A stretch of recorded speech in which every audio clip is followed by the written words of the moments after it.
From this day forward, a new vision will govern our land.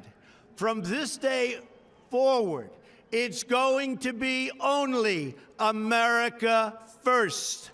America first. Those were the words of the 45th President of the United States on his inauguration on Friday 20th this year, and whose consequences might begin to be felt far and wide. While his policy details remain thin, Donald Trump's presidency and Republican-controlled Congress means that U.S. foreign aid spending and policy will take a major hit. And there lies the problem, with the bulk of HIV funding coming from donors.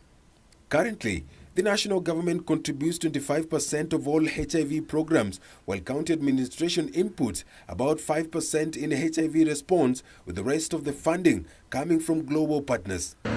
It's not a very good comment, because these are our friends, and I know the programs will be affected, because we have not really, as counties, we have not really put a lot of substantial amount of money in HIV and AIDS because of the donor funds.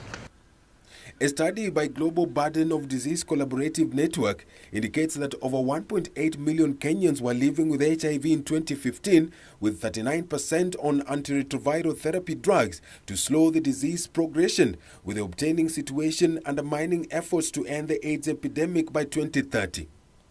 Despite the revelations, the number of Kenyans dying from the disease was said to have dropped significantly from 120,670 in 2005 to 51,700 in 2015.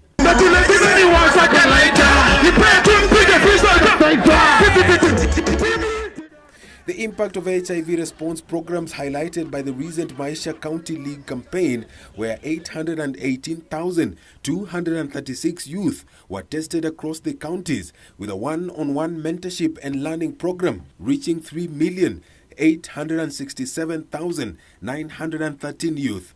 Let the NAC and us not stop there. Let us not wait for the end of the year. It should be something which is rolling every time, because this game does not only help the youth to test themselves, but also keep them very busy. When they are busy, these small crimes are put aside. As Africans, people don't want to be tested, because some people say, if I'm tested and I'm positive, maybe I'll get stressed, but we are telling them it's good to know your status early, so that even the medication can start well and one can live. Or two people who are sick, that the same, even if you have 100 people suffering with the same disease, the same thing, they still need the care and treatment. So this one should be rationalized, and everybody should be given equal opportunity, equal treatment, should not be discriminated.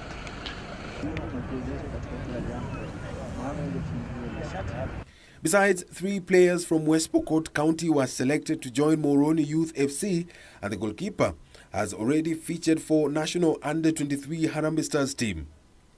And even as stakeholders in the fight against HIV led by the National AIDS Control Council intensify their efforts, stakeholders opine that the same could come to naught if no mitigation mechanisms are put in place to cushion Kenyans from the ripple effects of possible withdrawal of donor funding.